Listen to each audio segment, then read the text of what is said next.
Video kita kali ini saya berada di daerah Kecamatan Pantai Labu ya, Kabupaten Deli Serdang, Sumatera Utara, untuk melihat teman kita yang mencoba menggunakan metode biovlog dengan media air payau ya. Jadi ini saya pandu via telepon juga, terus saya siapin bibitnya seperti apa kondisinya di bulan pertama. Semuanya akan saya tuangkan di video ini. Jadi buat kawan-kawan yang mau tahu silahkan tonton videonya.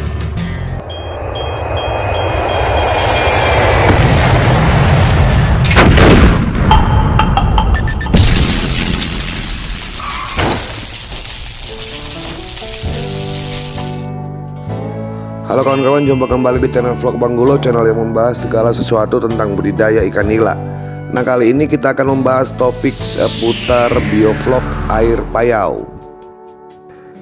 Nah, video yang kalian lihat ini adalah ketika saya berada di Pantai Labu, Kecamatan Pantai Labu, Kabupaten Deli Serdang, Sumatera Utara. Kebetulan ada salah satu rekan kita di sana yang ingin melakukan biovlog, tapi dengan kondisi air yang digunakan itu adalah air payau. Nah, dengan segala keterbatasan karena tidak ada air tawar, posisinya juga lokasi ini tepat sekali berada di muara sungai, dan tempatnya berlabuh kapal-kapal nelayan yang menangkap ikan ya. Jadi ini bisa dibilang tempat pelelangan ikan lah ya, TPI. Dan tidak ada air tawar sama sekali, sehingga untuk membuat kolam ikan nila dengan sistem biovlog, maka mau tak mau yang digunakan itu adalah air payau. Kolam biovlog yang kawan kita ini punya berukuran kurang lebih sekitar 6 kali 2,5 meter atau 6 kali 3 meter lah, dengan kedalaman air itu kurang lebih sekitar 70 cm seperti ini yang kalian lihat. Air yang digunakan sebenarnya bukan langsung dari air sungai yang tadi kalian lihat ya, air payau, tapi dia menggunakan sumur bor. Hanya memang di sini sekalipun dia sumur bor, airnya itu tetap air payau. Dengan salinitasnya itu kurang lebih 0,5 salinitasnya 5 sampai 10 lah gitu kurang lebih. Jadi memang kadar garamnya juga sangat tinggi ya dibandingkan air tawar. Sebenarnya sistem biovlog di air payau ini bukan sebuah hal yang baru ya, karena para pembudidaya udang faname juga sebenarnya sudah menggunakan biovlog sistemnya ya. Dia menggunakan sistem probiotik, menggunakan oksigen, kincir angin untuk menambah kadar DO di air payaunya sehingga udangnya bisa tebar padat. Sebenarnya sistem yang digunakan itu sudah sistem biovlog. Pembentukan air di kolam biovlog dengan air payau sebenarnya ini tidak ada perbedaan dengan air tawar ya. Tetap juga menggunakan probiotik dengan dosisnya itu kurang lebih 10 gram per meter kubik.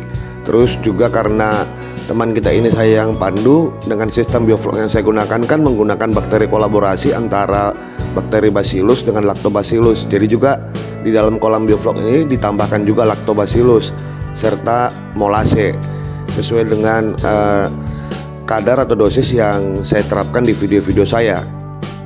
Nah, sebenarnya kalau dilihat perbedaan yang paling mendasar itu adalah terletak kita tidak menggunakan garam lagi untuk air payau ini ya, karena kondisinya juga kan salinitasnya juga sudah tinggi, jadi tidak perlu lagi ditambahkan garam ke dalam kolam ini.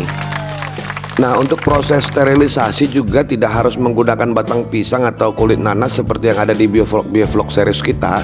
Tapi kalau untuk menggunakan air payau cukup setelah kolam terpalnya terbentuk terus diisi menggunakan air payau, didiamkan saya selama 1 minggu, itu menurut saya sudah dianggap sebagai sterilisasi ya, karena kan kadar salinitasnya tinggi, terus itu secara otomatis juga bisa mensterilkan kolam-kolam terpalnya ini ya. Air payau ini kan kalau bisa saya katakan itu lebih keras dibandingkan air tawar, makanya tidak perlu menggunakan batang pisang sebenarnya kalau kalian menggunakan kalau kalian mau sterilisasi kolam kalian di air payau. Bibit yang kita tebarkan di kolam biovlognya Bang Awal ini saya pilih bibit ikan nila larasati ya, atau ikan nila merah. Ini saya pilih karena kan berdasarkan pengalaman yang saya lakukan, ikan nila larasati itu jauh lebih kuat tingkat kekuatannya atau daya hidupnya untuk kolam biovlog, makanya saya pilih itu. Dan kebetulan ini kan bibitnya juga sudah saya siapkan, sudah saya karantinakan, kemudian intinya bibitnya sehat lah, baru kemudian saya tebarkan di kolamnya Bang Awal ini. Nah, cara penebarannya seperti yang kawan-kawan lihat, karena kan kolam karantina kita yang ada di tempat saya itu pasti air tawar ya.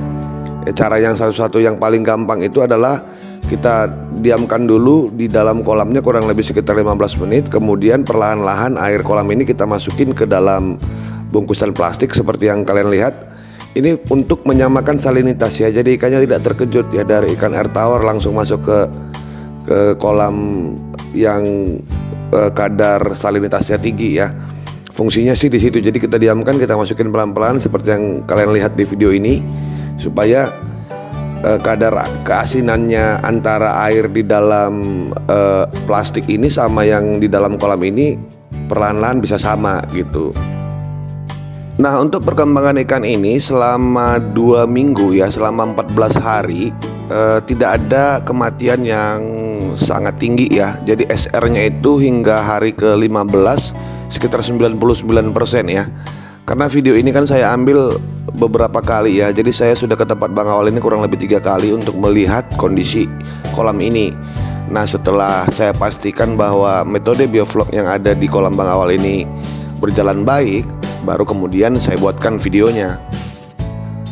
Nah, memasuki minggu ketiga memang sudah mulai ada kendala ya. Salah satu kendala yang paling kelihatan di kolam Bang Awal ini adalah kolam ini belum sempurna seperti kolam biovlog pada umumnya. Karena kolam dengan ukuran 6x3 ini dengan ketinggian air kurang lebih 60-70 cm, ternyata ini tidak memiliki pembuangan kotoran. Jadi untuk mengurangi air atau untuk membuang kotoran, jadi menggunakan pompa celup ya. Dan ini sangat fatal sekali sebenarnya. Kenapa? Karena kan kita tidak bisa mengontrol kondisi dasar kolamnya. Nah, itulah yang paling kelihatan kalau kendala di kolamnya Bang Awal ini. Dan terbukti memang ketika di minggu ketiga terjadi hujan lebat, terus Bang Awalnya mengurangi air, terus menambahkan menggunakan air baru. Ya tentunya air yang dikurangi itu tidak murni kotoran, karena kan tidak bisa dilihat. Kalau dia sistemnya biovlog yang biasa kita gunakan, dia kan pipa buang itu ada di tengah. Terus secara otomatis ketika kita membuka pipa buang, maka kotoran yang ada di dasar kolam itu pasti akan terbuang. Dan ini kan berbeda dengan kolamnya Bang Awal. Jadi kalau dia mau mengurangi kotoran, dia memasukkan pompa celup, terus dibuang keluar ya menggunakan selang. Dan ini kan tidak efisien gitu, sehingga tidak murni kotoran yang atau dasar kolam yang memang harus dibuang karena tidak bisa terurai atau tidak bisa dimakan ikan, justru tidak terbuang seperti yang kita harapkan. Nah, alasan kenapa kolam ini sampai tidak memiliki saluran pembuangan itu karena memang terpal yang digunakan untuk membuat kolam ini itu terpal yang tebal ya, yang biasa memang digunakan oleh kawan-kawan kita pembudidaya ikan faname. Jadi memang kalau dia dilobangi atau dipasangin pembuangan menggunakan pipa, maka secara otomatis terpalnya ini malah koyaknya semakin besar ya, tidak bisa diatasi dan mengalami kebocoran. Makanya alasannya tidak bisa menggunakan pipa. Tapi kan ini tergantung bahan sebenarnya. Nah, jadi solusi yang bisa diambil ketika kolam seperti ini yang notabene sangat susah atau tidak mungkin dipasangkan pipa pembuangan, memang solusi yang harus diambil itu adalah dengan memperhatikan atau lebih care terhadap air. Kenapa? Karena kita tidak bisa membuang kotoran, maka secara otomatis kita harus mampu menyesuaikan dosis probiotik dengan kondisi kolam. Nah, berbeda dengan kolam-kolam kita yang ada di air tawar yang seperti yang saya ada di video-video saya. Ketika terjadi ledakan vlog, maka saya akan membuang kotoran.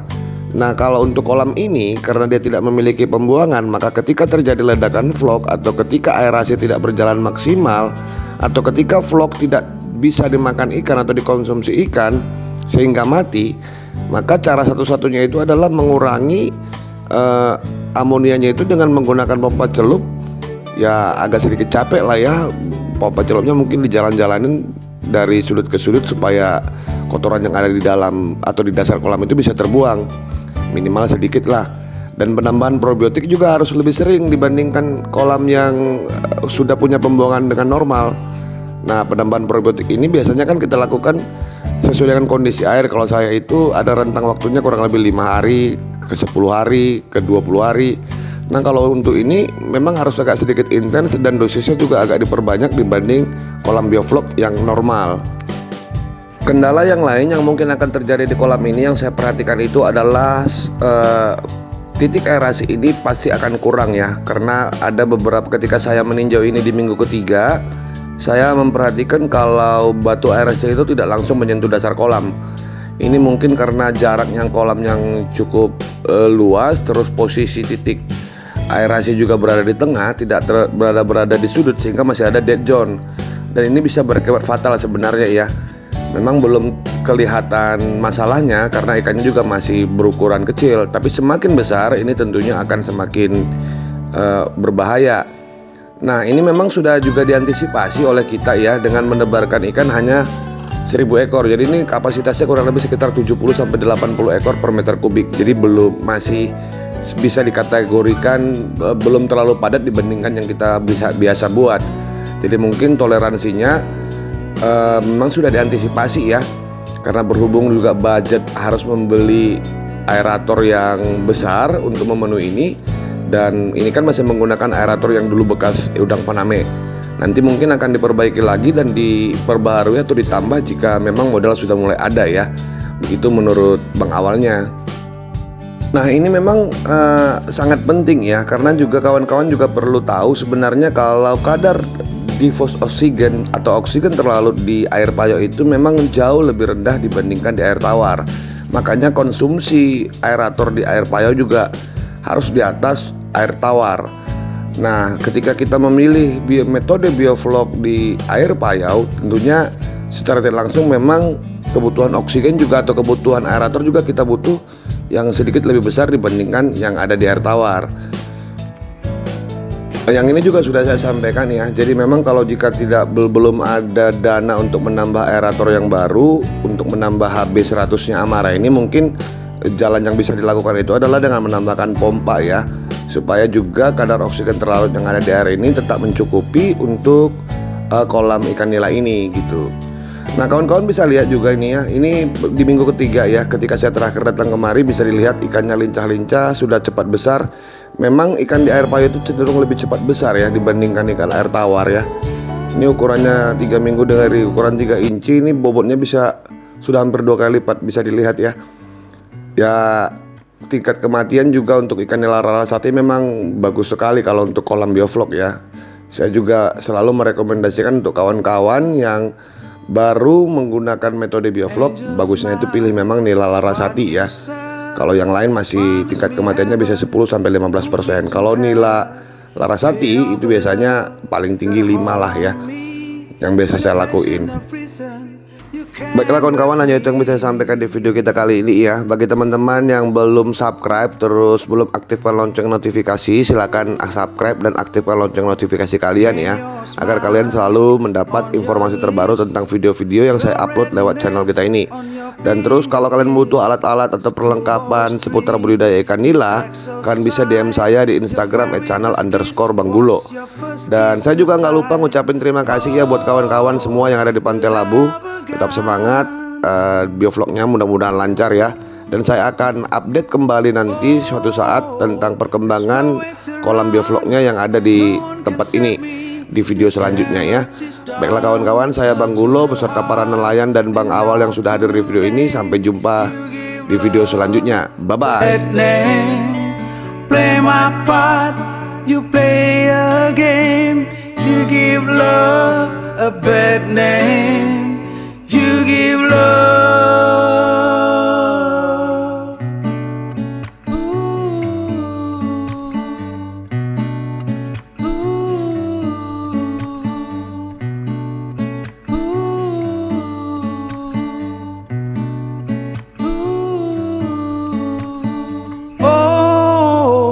There's nowhere to run, no one can save me, the damage is done. So to the heart, and you're to blame, you give love bad name.